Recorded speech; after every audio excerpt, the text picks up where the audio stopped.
또 방문객도 계시고요. 참 감사합니다. 코로나19 때문에 지금 예배 인원이 전체보다는 그래도 출석이 잘 나오는 편은 한 3분의 2 정도는 나오고요. 서울 같은 경우에는 아주 훨씬 더 적게 나옵니다. 용인은 지금 확진자가 지금 급증해가지고 거의 지금 많은 부분에서 좀 어려움이 있을 거라 생각하고요.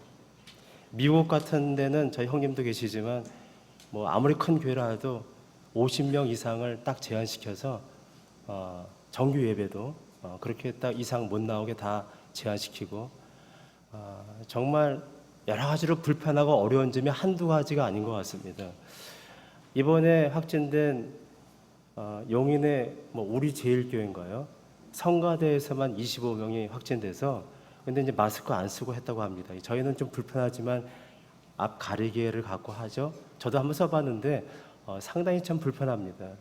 불편함을 감수하고 그래도 우리가 이렇게 잘 지켜줘야지만이 계속 잘 유지가 될 텐데 참 그래도 감사한 것은 전북은 전국적으로 볼 때 제주도가 이제 제일 작지만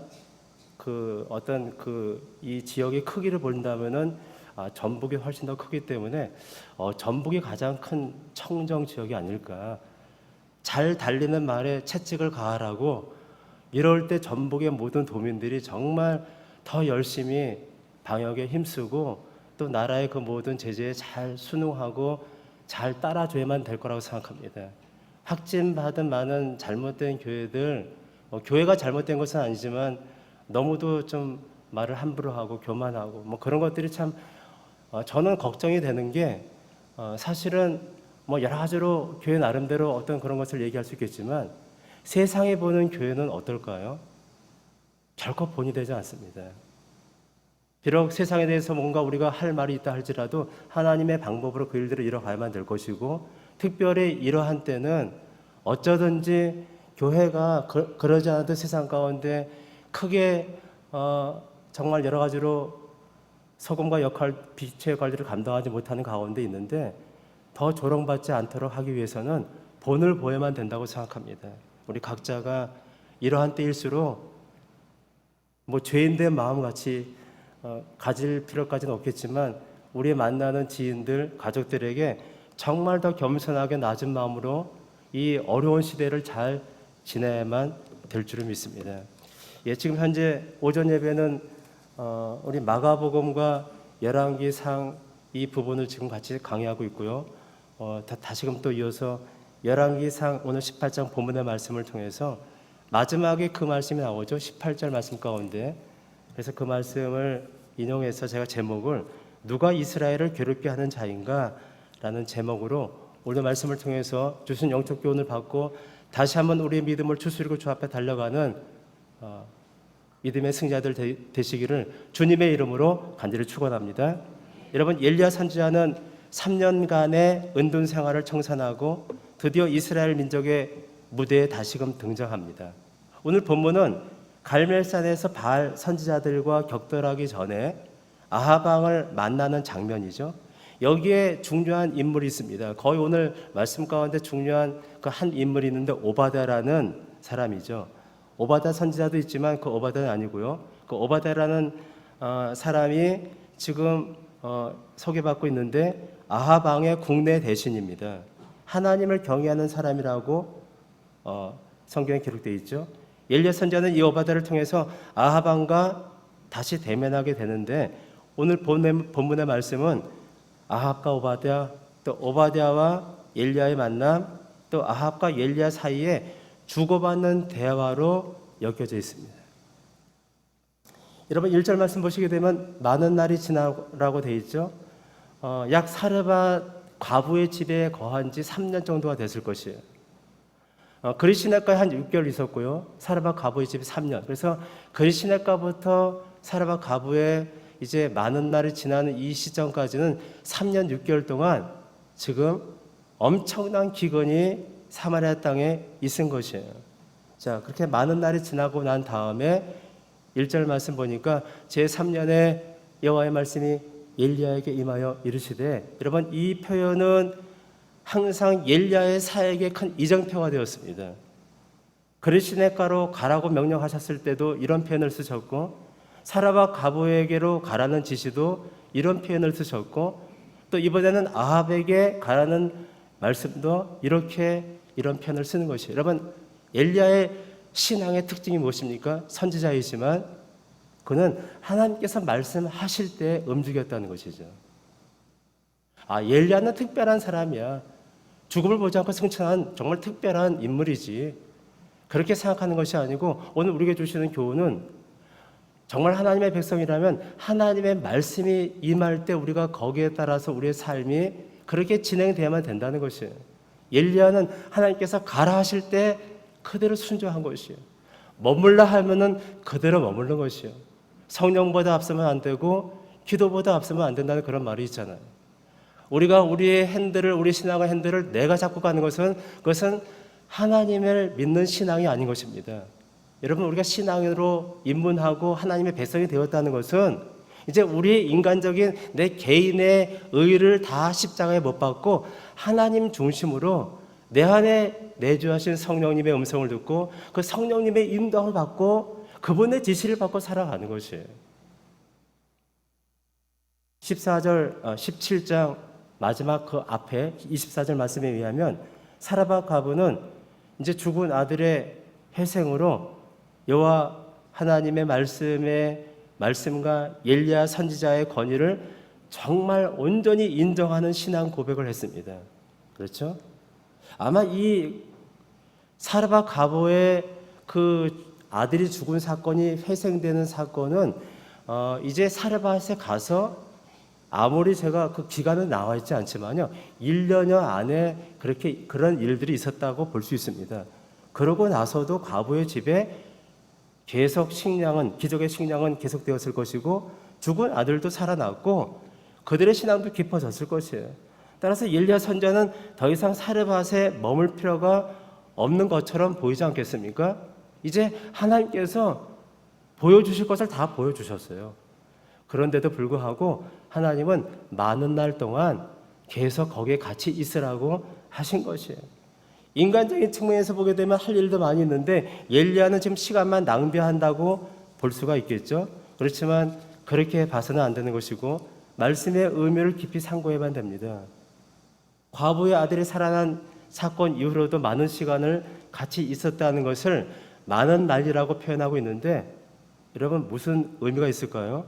왜 그렇게 그럼에도 불구하고 많은 날들을 계속 같이 있게 하셨을까요? 하나님의 지구하신 뜻이 있겠죠.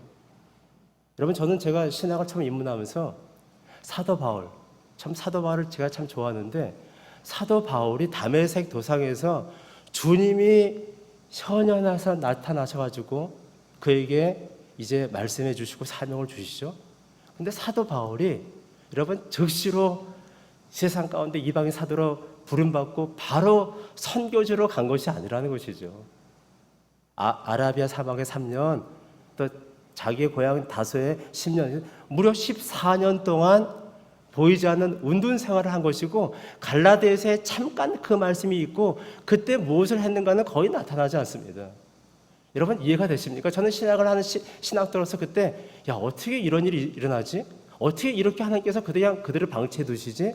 여러분, 하나님의 훈련의 기간이 있는 것이에요.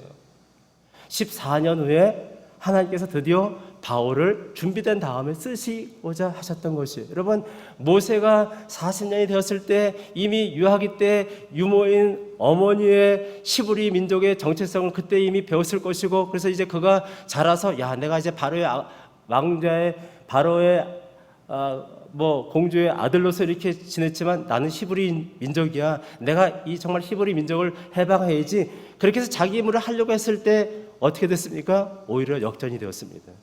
오히려 그것 때문에 고발을 당하고 미디안 광야로 숨은 것이에요. 40년을 미디안 광야에 처박혀 있는 다음에 그때 주님께서 모세를 들어 쓰신 것이에요.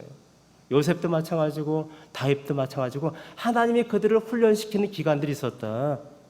우리 모두도 하나님께서 이런 큰 영적 체험을 했음에도 불구하고 많은 날을 벽천에 파묻혀 살게 하시는 이유가 있는 것이다. 영적인 제식 훈련을 받는 그런 훈련들을 갖게 하는 것이고, 그것을 통해서 하나님의 사람들로 그렇게 만들어가는 하나님의 지고하신 계획이 있는 것입니다. 아직 내가 뭔가 뜻을 품지 못하고 뭔가 대단한 어떤 그런 하나님의 일들을 하고자 하지만 계속 지금 묵혀 있습니까? 하나님의 계획이 있는 것이에요. 그렇지만 하나님의 때가 되면은, 오늘 말씀처럼 드디어 하나님의 때가 되면은 그를 들어 쓰시는 것이에요. 2절 말씀 보실까요? 엘리야가 아합에게 보이려고 하니 그때 사마리아의 기근이 심했다고 얘기합니다. 선지자에게 가라고 명령하시면서 이제 1절 말씀에는 아까 읽은 말씀이지만 내가 비를 지면에 내리리라, 아합에게 가서 내가 비를 지면에 내리리라고 선포하라고 명령하셨고 그 말을 합니다. 3년 6개월 동안 비가 안 왔어요. 근데 하나님께서 이제 드디어 때가 돼서 그를 들어서 아합에게 가서 그 말을 전하라는 것이에요.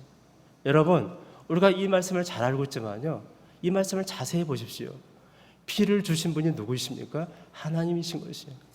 3년 6개월 동안 비를 그치게 하신 분도 하나님이시고 다시 비를 주신 분도 하나님이신 것이에요. 우리가 볼 때는 코로나19가 팬데믹이 안 되고 빨리 끝났으면 좋겠지만 그것은 우리의 생각이고, 이 코로나19가 인재이든 악한 자의 음모이든 어떤 경영으로 이것이 이루어졌던 간에 그것이 허락하신 분이 하나님이시라면 끝내실 분도 하나님이라는 것을 알아야만 되는 것입니다. 이 땅 가운데 가뭄도, 중국의 그 엄청난 홍수도 중국은 홍수 때문에 거의 망하기 일보 직전이에요. 어떻게 그렇게 홍수가 그렇게 오랫동안 아직도 그치지 않았잖아요. 근데 그것을 이루신 분이 누구십니까? 하나님이신 것을 우리가 알아야만 되는 것이에요. 하나님께서 홍수도 재난도 하나님의 뜻과 계획과 섭리 가운데 허락하시고 이뤄가시는 것이다. 이 땅 가운데 모든 주권은 하나님의 주권 안에 있다는 것을 우리가 알고 그분 앞에 겸손히 엎드리고 나가야만 될 것입니다.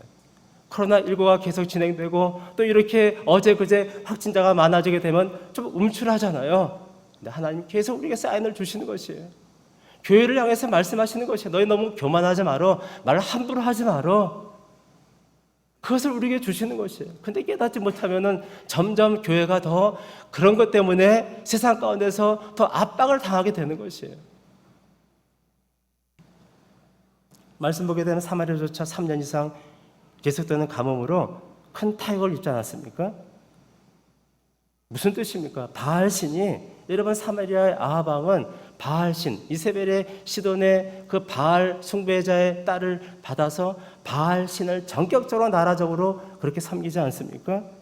그렇지만 바알이 무능하다는 것을 보여주고 있는 것이에요. 3년 동안 아무것도 한 것이 없어요. 그럼에도 불구하고 이스라엘 백성들은 아합을 비롯해서 회개했다는 내용이 하나도 나와 있지 않습니다. 하나님께로 돌아가지 않았습니다. 끝까지 굴복하지 않습니다. 가뭄을 타개해 보려고 어리석게 지금 현재 오바댜랑 같이 지금 물샘을 지금 찾기 위해서 지금 나왔다가 오늘 이렇게 만나는 사건을 보게 된 것이에요. 자, 5절 말씀, 우리 5절 말씀 같이 한번 다시 합독합니다. 시작. 아합이 오바댜에게 이르되 이 땅의 모든 물 근원과 모든 내로 가자. 혹시 꼴을 얻으리라. 그리하면 말과 노새를 살리리니 짐승을 다 잃지 않게 되리라 하고. 오늘 본문의 말씀은 5절 말씀은 사마리아를 강타한 기근의 심각성을 지적함과 동시에 아합 왕이 어떤 사람인가를 우리에게 말씀을 통해서 보여주고 있어요. 여러분, 아합이 어떤 사람입니까? 이스라엘의 근본적인 문제가 무엇인지를 알지 못하는 영적으로 딱 닫혀버린 무지한 자입니다. 가뭄의 원인은 이스라엘의 우상 숭배 때문에 임했다고 엘리야를 통해서 이미 선포했어요. 그렇지만 아합왕은 오늘 말씀 보게 되면 아니야, 너 때문에 그런 것이야. 엘리야 너 때문에 그랬다고 지금 말하고 있지 않습니까? 그래서 17절 말씀 가운데 이스라엘을 괴롭게 하는 자여 라고 얘기하고, 이제 엘리야도 오히려 그것을 받아서 당신이 이스라엘을 괴롭게 하는 자라고 맞받아치지 않습니까? 아합은 이스라엘의 근본적인 문제가 영적인 것인 것을 인정하지 않는 것이에요. 코로나19로 인해서 팬데믹이 일어나는 이 전 세계적인 사건은 영적인 것이라는 것을 우리가 인정하지 않게 되면 우리도 동일하게 주님의 뜻을 깨닫지 못하고 어려운 시간을 지나게 될 것입니다. 이 땅 가운데 영적이지 않은 것이 어디 있겠습니까? 2020년을 비롯해서 많은 전문가들이, 많은 신학의 그 영성가들이 얘기합니다. 마지막 때가 입문이 열린 것이다. 마지막 때 그 문이 지금 포문이 열린 것이다. 예, 저도 그렇게 생각합니다. 두 번째, 아하방은 사람의 영혼보다는 육신의 소욕에만 마음이 쏠려 있습니다.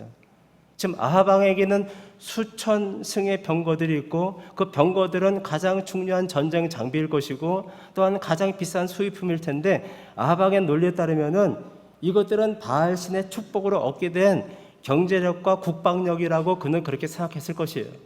그런데 지금 상황이 어떻습니까? 3년 반 동안 기근이 임하게 되면서 왕권을 주축으로 가장 세웠던 가장 중요한 이 것들이 철병거들이 지금 무용지물이 될 판에 임하게 된 것입니다. 왜냐? 지금 기근 때문에 먹을 것이 없는 것이에요. 여러분, 말이 무슨 먹을 것이 있어야지 말이 기근으로 죽게 되면은 무슨 병거가 무슨 소용이 있겠습니까? 그래서 그나마 말들의 먹이를 구하기 위해서 아하방이 오바댜랑 함께 지금 전국의 물샘들을 샅샅이 뒤지면서 지금 이렇게 뒤지는 가운데 이 사건이 일어나게 된 것입니다. 그래서 오늘 말씀드리니까 혹시 꼴을 얻으리라라고 얘기하면서 그렇게 희망을 갖고 하지 않습니까? 정말 심각한 것은 지금 말에게 자기가 현재 지금 애지중지하는 국방력의 가장 중요한 말들을 이제 그 병거들, 철병거들을 이뤄할 그것만 생각하지 국민들은, 백성들은 영적 기갈 가운데 다 죽어가고 있는데 그런 것은 하나도 아랑곳하지 않는 것이에요. 온통 자기를 위해서 자신의 육신의 소욕에만 정신이 빠져있는 아하방을 보고 있습니다. 우리들도 하나님을 간절히 찾아야 할 때에 말과 노새의 먹이에 혈안이 되어 있지는 않은지 이 말씀을 통해서 우리가 교훈을 받아야만 될 것이다. 이런 영적인 기갈을 주시는 이유가 무엇인가를 우리가 깊이 상고해야만 되는 것이에요.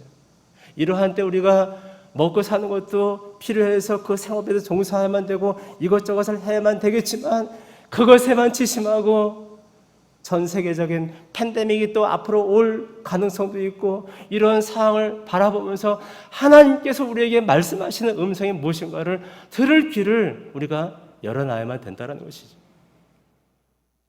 여러분, 또 한편 아합 궁의 국내 대신이었던 오바댜가 어떤 사람입니까? 오늘 말씀의 거의 중요한 부분은 오바댜에 대한 말씀입니다. 여러분, 오바댜는 많은 신학자들이 얘기하죠. 많은 또 일반 사람들이 얘기합니다.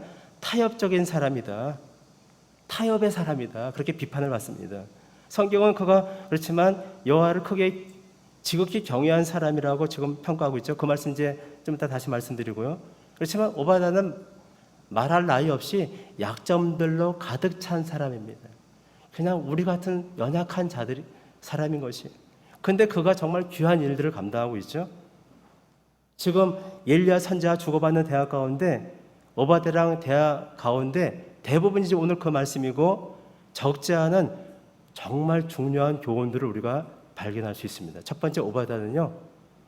12절 말씀 보시니까 우리 12절 말씀 좀 띄워서 자 12절 말씀을 같이 한번 성경 보시고 합독합니다. 시작. 내가 당신을 떠나간 후에 여호와의 영이 내게 알지 못하는 곳으로 당신을 이끌어 가시리니 내가 가서 아합에게 말하였다가 그가 당신을 찾지 못하면 내가 죽임을 당하리이다. 당신의 종은 어려서부터 여호와를 경외하는 자라. 앞에 있는 말씀보다 오바댜는 어려서부터 여호와를 경외하는 자라고 스스로 이렇게 얘기합니다. 오바댜라는 이름은 여호와의 종이라는 뜻이고 여호와를 경배한다는 그런 뜻입니다. 자, 신약의 디모데도 어려서부터 성경을 상고하고 그렇게 믿음을 잘 이뤄갔던 자죠. 중요한 것은 어렸을 때 하나님을 알게 된 것보다 더 중요한 것이 있습니다. 모태신앙은 뭐 태어날 때부터 신앙을 하고 태어나잖아요. 그렇지만 더 중요한 것은 어른이 된 다음에도 하나님을 계속 섬기고 있는가라는 것이죠. 여러분, 우리들의 자녀들은 모태신앙으로 태어났는데 어려서부터 주일학교를 다니고 잘 신앙생활을 했는데 지금 그들이 어디에 가 있습니까? 어려서부터 신앙생활을 잘한 우리 자녀들이, 우리의 연약한 성도들이 지금은 어디에 있냐는 것이에요. 문제는 어려서부터 과거에 잘 나갔을 때 청년 회장도 하고 이것도 하고 저것도 하고 봉사한 거 다 잘한 것이지만 문제는 지금 하나님과의 관계를 어떻게 맺고 있느냐, 지금 우리의 자녀들은 어디에 가 있냐는 것이에요. 교회들마다 청년들이 다 빠져나오고 있습니다. 유럽이나 이런 그런 독일이나 이런 프랑스 이런 영국은 거의 청년들이 찾아보기 쉽지 않은 것이에요. 일부 교회만 제외하고. 어느 한 일정한 시기에 하나님을 믿게 된 것과 그 후에 계속해서 신실히 하나님을 따르는 것과는 별개의 문제라는 것이죠. 이스라엘 백성들은 선민입니다. 한때는 하나님과 언약을 맺고 그렇게 하나님을 잘 믿었지만 그들이 시간이 가면서 하나님은 형식적으로 믿고 그들이 다른 것들을 끌어들여서 우상 숭배하고 그래서 하나님의 심판을 받잖아요. 하나님의 가장 중요한 트레이드 마크는 신실입니다. 하나님의 속성 가운데 전능하시고 전지하고 그렇지만 우리에게 가장 중요한 것은 하나님은 약속에 불변하시다는 것이죠. 하나님은 신실하신 분이십니다. 그렇지만 이스라엘 백성들은 신실하지 못했습니다. 이스라엘 백성들의 불신실과 하나님의 신실이 계속 평행선을 갖고 달려가고 있는 것입니다. 하나님은 지금도 여전히 우리에게 신실하시지만 우리는 끊임없이 불신실하고 불순종하고 주 앞에 필요할 때만 주님을 찾고 내가 아쉬울 때만 주님을 붙잡고 우리는 신실하게 주님을 의지하고 주님을 애틋하게 예배하지 못하는 것이 우리들의 현실이 아니겠습니까? 신실하지 못하면 계속 지속하는 법이 없다는 것이에요. 지속성이 있다는 것은 관심이 모여지지 않았다는 증거입니다. 지속성이 없다는 것은 관심이 모여지지 않았다는 것이라고 어떤 혹자는 얘기합니다. 계속 지속하지 못하는 것은 관심이 없기 때문에 그런 것이에요. 어떤 사람을 사랑하는데 관심이 있다면 계속 지속적으로 그 사랑에 대한 나타남과 표현을 하게 될 것이에요. 관심이 어느 순간부터 끊어지게 되면은 신실함이 끊어지는 것이에요. 여호와 하나님께 대한 관심을 이스라엘 백성들이 언제부터인가 갖지를 않은 것이에요. 형식은 갖고 있어요. 제사는 그 모든 절기는 꼬박꼬박 지키는 것이에요. 그렇지만 이미 그들의 마음 가운데 하나님은 없는 것이에요. 현대 크리스찬 가운데 수많은 사람들이 예배는 그냥 꼬박꼬박 드리고 있어요. 그렇지만 우리의 마음에는 주님을 향한 애틋한 마음이 없단 말이죠. 주님을 향한 지극한 관심이 없는 것이에요. 내 마음의 관심은 예배를 드리면서도 다른 데 가 있는 것이에요. 이 누구 오늘 만나야만 되는데 이 예배 빨리 끝나고 왜 오늘 이렇게 예배가 지루하게 진행되지? 내가 오늘 만나고 내일 뭘 해야 되는데 끊임없이 관심은 다른 데가 있고 내 마음의 정말 진정한 중심의 관심이 하나님께 향하지 않는다면 그 사람이 예배를 드리든 그 사람이 무슨 일을 하든 주님께서 그 사람에 대해서 어떤 마음을 갖고 계시겠냐는 것이. 예배를 드리는 것이 중요한 것이 아니고 우리의 진정한 마음의 중심에 주님을 향한 관심을 갖고 우리가 살아가고 있느냐, 그것을 우리가 볼 수가 있어야만 됩니다.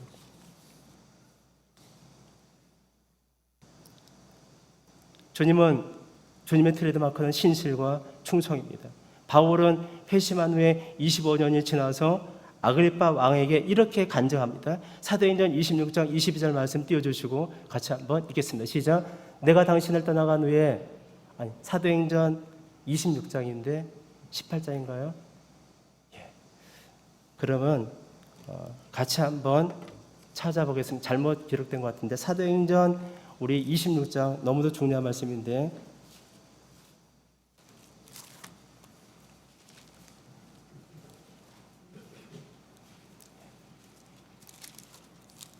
26장 22절 말씀 찾으신 분들 같이 한번 합독합니다. 시작. 하나님의 도우심을 받아 내가 오늘까지 서서 높고 낮은 사람 앞에서 증언하는 것은 선지자들과 모세가 반드시 되리라고 말한 것밖에 없으니, 그 말씀 가운데 내가 오늘까지 서서라는 말씀입니다. 사도 바울이 지금 현재 아그리빠 왕 앞에서 내가 오늘까지 서서 높고 낮은 사람 앞에서 증거하고 있다고 얘기합니다. 여러분, 우리가 거듭나게 되면은 이제 주님과 동행하는 삶을 살아가게 되죠. 근데 사도 바울은 지금 현재 그 수많은 사역을 다 1, 2, 3차 성경을 마치고 이제 죄인 아닌 죄수의 몸으로 이제 로마로 압송되는 그런 과정 가운데 이런 고백을 하고 있는 것이에요. 내가 지금 오늘까지 서서 오늘까지 지금 서 있습니까? 우리의 신앙이 오늘까지 계속 지속돼서 신실하게 하나님을 경외하고 있습니까? 아니면은 지금 현재 신앙을 쉬고 있습니까? 많은 사람들이 신앙을 쉬고 있습니다.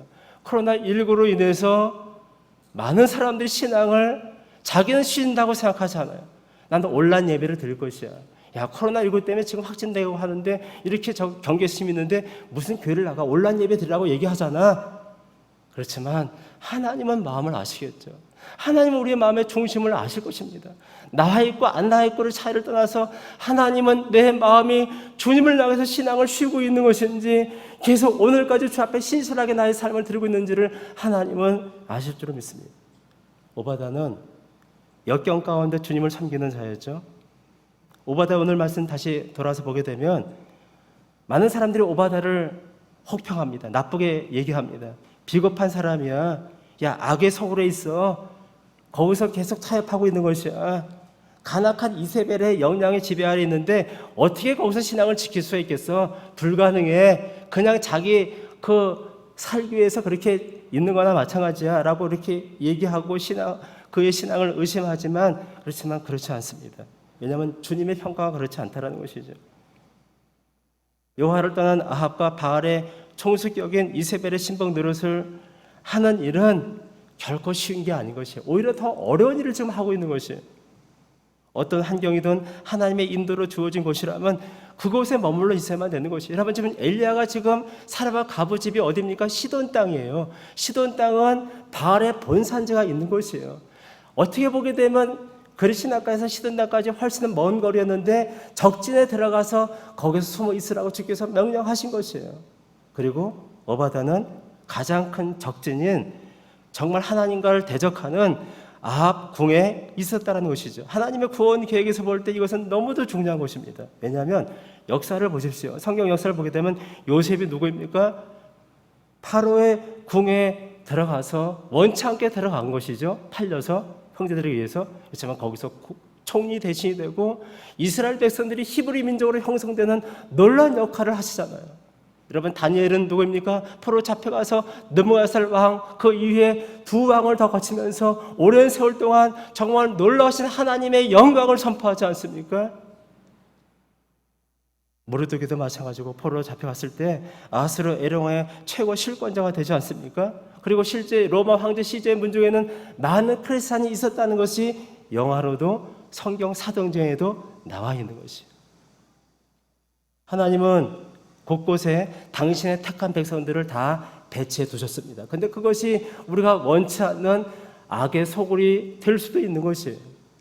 오바다 역시 자신을 바알의 오염으로부터 지키고 아합궁에 머문 유일한 방부제로서 하나님의 구원을 기다리면서 정말 힘겹게 100명의 선자를 그렇게 먹여 살리면서 그곳에서 힘겹게 정말 영적 전쟁을 하고 있었다고 우리가 볼 수 있어야만 되는 것이에요. 또 오바다는 우리 4절 말씀 보실까요? 자, 우리 18장 4절 말씀 다시 앞에 돌아와서 같이 한번 합독합니다. 시작. 이세벨이 여호와의 선자들을 멸할 때 오바다가 선지자 100명을 가지고 50명을 오바다는 자신의 특권을 주님의 일에 적극 선용한 사람이었습니다. 오바다는 국내 대신이었기 때문에 재력과 세력을 갖고 있었을 것이에요. 그래서 그는 자신의 높은 지위와 재원을 10분 활용해서 여호와의 선지자들을 이세벨에게서 박해를 받을 때 100명씩이나 나눠서 굴에 숨겨두고 보살폈다고 볼 수 있습니다. 정말 큰 위험을 무릅쓴 정말 귀한 일이죠. 여러분, 신들러 리스트라는 영화 유명하지 않습니까? 실제 실화 아니겠습니까? 그 영화를 제가 다시 얘기할 필요가 없습니다. 신들러 리스트 같이 정말 그 어려운 가운데 적진에서 많은 사람들을 그렇게 살게 하고 여호와의 종교를 전속시키려는 결의를 실천에 옮긴 믿음의 사람이었습니다. 아레마다 요셉도 그런 사람이었죠. 오바다는 특권을 누리고 있지만 그 특권을 자기만에서 쓰지 않고 이것을 하나님을 위해서 하나님 나라의 확장을 위해서 그 특권을 쓰고 계신 거예요. 쓰고 있는 것이. 여러분, 우리에게도 각자에게 어떤 사람에게는 정말 훌륭한 지략을 주셔서 지혜를 주시고 달란트를 주셔서 좋은 회사, 좋은 직장 다니고 있고 또 여러 가지로 그 은사를 통해서 큰 어떤 괜찮은 일들을 감당하고 있습니다. 그렇지만 그것이 내가 잘나서만 된 것이 아니라는 것이죠. 그런 특권을 주실 때 하나님께서 그런 것을 맡겨주실 때는 하나님께서 더 많은 것들을 요구하시는 것이에요. 많이 준 자에게는 더 많은 것을 요구하시잖아요. 우리 것은 아무것도 없습니다. 우리는 다 청지기입니다. 하나님께서 우리에게 잠깐 동안 이 땅 가운데서 하나님의 나라 일들을 위해서 쓰라고 우리에게 불러주신 주신 것이고 선물이고, 그래서 우리는 청지기적인 관점에서 그 일들을 감당해야만 될 것이다. 오바다는 갈멜산의 영웅은 아닙니다. 그렇지만 갈멜산의 승리를 위해서 엘리야가 딛고 오를 수 있었던 가장 중요한 디딤돌의 역할을 한 사람이었습니다. 갈멜산의 영웅도 필요하지만 오바다같이 적진에 숨어서 그 일들을 이뤄할 수 있는 디딤돌의 역할을 한 사람이 필요하다. 오바다를 하나님은 아합궁에 두셨고 엘리야는 발의 본산인 시돈의 한 과부 집에 머물게 하셨습니다. 둘 다 적진의 영역에 들어가 있는 그런 셈이지만 이 두 사람이 하나님의 때에 적소에서 만나게 하심으로 하나님은 새로운 구원의 역사를 펼쳐나가시는 것이에요. 하나님은 그렇게 역사를 이뤄가시는 것이에요. 각각 그렇게 자기의 위치에서 일을 하다가 하나님의 때가 되면 그들을 불러서 조인하게 하시고 하나님은 놀라운 새로운 역사를 이뤄가게 하신 하나님. 하나님의 자녀들 중에는 시돈 땅에 엘리야도 있어야만 되는 것이고 아합궁에 오바다도 있어야만 되는 것입니다. 어떤 형편에 놓였든지 간에 하나님께서 우리 모두를 하나님 나라의 일들을 위한 고리로 연결시켜 주셔서 그 일들을 감당케 하시는 것이지 저 사람이 받은 은사가 더 나보다 나아, 나는 별볼이 없어, 이렇게 생각하면 안 된다는 것이죠. 우리 모두에게 주신 하나님의 특별한 탤런트가 있는 것이에요.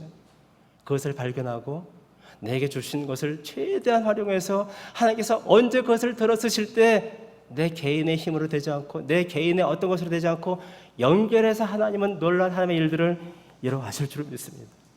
다섯 번째, 오바다는 약점을 많이 갖고 있는 사람이죠. 여러분 7절 말씀 보시게 되면 오바다가 길에 있을 때 엘리야가 그를 만난지라 그가 알아보고 엎드려 말하되 내 주 엘리야여 당신이니까. 우리 8절 말씀 같이 한번 8절 말씀을 합독합니다. 시작. 그가 그에게 대답하되 그러하다 가서 내 주에게 말하기를 엘리야가 여기 있다 하라. 여러분 지금 이게 무슨 말씀의 대화입니까? 엘리야 선자로부터 가서 내 주에게 구하기를 엘리야가 여기 있다 하라 라는 지시를 받자 오바다는 그 전후 말씀을 보게 되면 되게 두려워하는 것이에요. 여러분 10절 말씀을 보니까 당신 하나님 여호와께서 살아계심을 두고 맹세하노니 내 주께서 사람을 보내어 당신을 찾지 아니한 족속이나 나라가 없었는데 그들이 말하기를 엘리야가 없다 하면 그 나라와 그 족속으로 당신을 보지 못하였다는 맹세를 하게 하였거늘.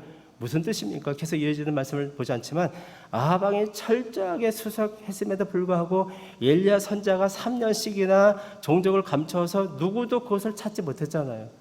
누가 그렇게 했습니까? 하나님께서 그렇게 하신 것입니다. 그렇죠? 완벽하게 하나님께서 그를 엘리야를 보여주셨죠. 이래서 엘리야 선자가 다시 숨어 버리게 되면 아무도 그를 찾아낼 수가 없을 터인데 아합 왕에게 엘리야의 출현을 보고하게 되면은 이것은 대단히 위험하다. 내가 보고했는데 당시 또 사라지게 되면 나는 죽음이다. 이런 뜻입니다. 무슨 뜻인지 아시겠죠? 그래서 지금 오바다는 그것이 두렵다는 것이에요. 당연히 아합과 이세벨은 다시 찾지 못하게 되면은 오바다에게 분풀이 할 것이고 그들의 그 악한 그런 성품을 볼 때 오바다는 죽음을 모면하지 못하는 것이에요.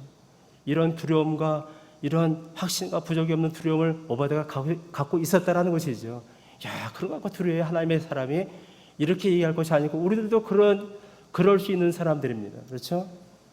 오바다가 그런 말을 끄집어낸 까닭은 순전히 자기 목숨을 잃을 것에 대한 두려움이 있은 것이에요. 충분히 이해가 됩니다. 그렇지만 놀라운 것은 그럼에도 불구하고 하나님께서 오바다를 어떻게 말씀하십니까? 3절 말씀, 너무도 중요한 말씀인데 우리 3절 말씀을 같이 한번 합독합니다. 시작.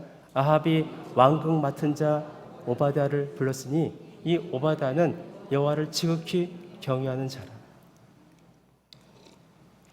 하나님께서 오바댜를 오늘 성경 기자를 통해서 평가하는 평가가 지극히 여호와를 경외하는 자라고 말씀하고 있습니다.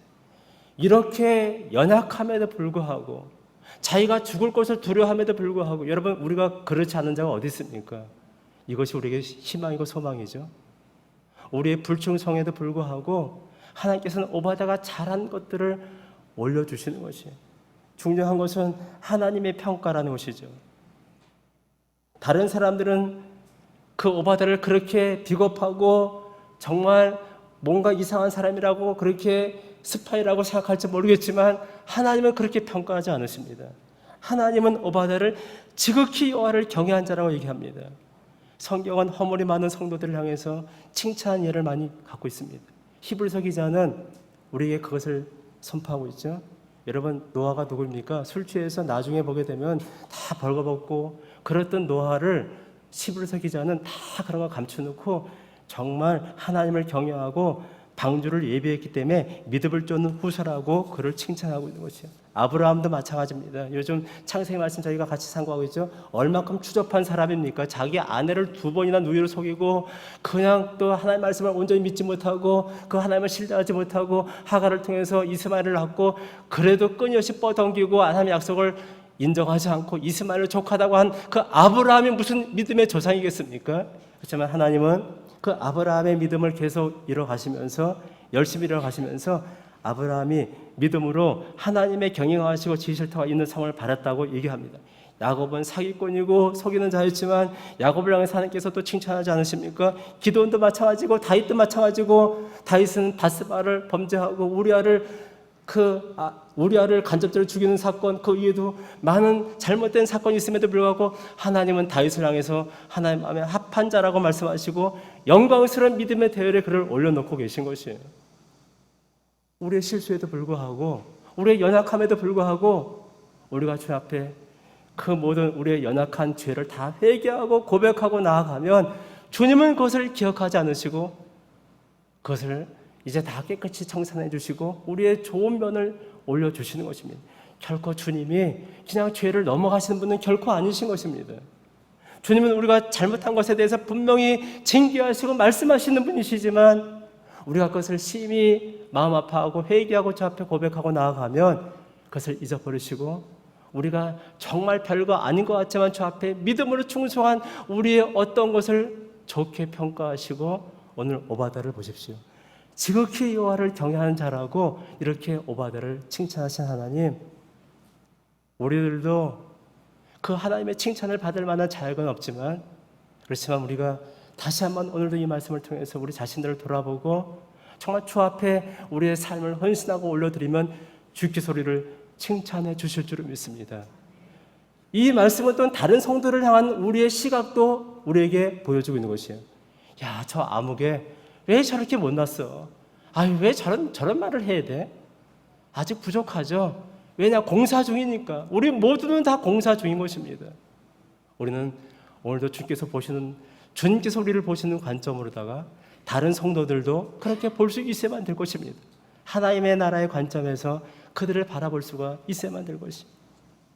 다른 형제의 어두운 면보다는 그들에게 밝게 비춰졌던 믿음의 시간들, 그들이 하나님 앞에 아름답게 헌신했던 아름다운 것들을 우리는 기억하고 추억해서 그들을 격려하고 도와줄 수 있는 그런 자가 되어야만 될 것입니다.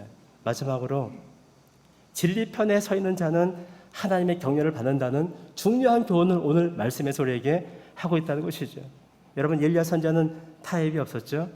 그의 삶은 심히 공고했습니다. 엘리야 선지자의 삶은 하나님 앞에 타협 없이 살아가기 때문에 많은 사람에게 오해를 받고 고독하고 우울해지고 왕따를 당하게 됐지만 그때마다 하나님이 그를 위로해 주셨습니다. 아무도 없는 그리스도네가 가서는 까마귀를 통해서 먹을 것을 주셨습니다. 사르밧 과부의 집에 가라 하셨을 때 바로 그곳에서 하나님이 기적을 보여주셔서 또 하나님께서 그를 또 위로해 주셨고 또 그의 아들이 죽었을 때 낭패이지만 그 아들이 죽은 가운데 살아나는 부활의 영광스러운 하나님의 능력을 보여주시고 또 그를 격려해 주셨습니다. 아합에게 가라고 했을 때 죽음을 각오하고 가는 것이죠. 근데 거기서 오바다를 만난 것이에요. 근데 오바다란 사람이 놀라운 사람이에요. 선자 100명을 먹여 살리고 숨겨둔 사람. 야, 하나님께서 이렇게 또 역사하시는구나. 엘리야 선자는 또 오바다를 통해서 격려를 받았을 것입니다. 진리편에 서고 살아가는 삶에는 힘이 곤고하고 어려움이 있지만 하나님은 그때마다 은혜의 선악비를 보여주시고 격려하고 위로해 주실 줄 믿습니다. 그렇지만 진리편이 아닌 비진리편에 서서 넓은 길로 가고 당장은 내가 편하고 수월하고 나의 삶을 이뤄갈 수 있지만 궁극적으로는 그렇게 하지 않을 것이, 하나님은 그들을 심판하고 징계하실 줄 믿습니다. 아무리 어려워도 우리 주님의 위로와 격려를 기대하고 끝까지 신실하게 주 앞에 더 가까이 나아가는 우리 모두 되기를 주님의 이름으로 간절히 축원합니다.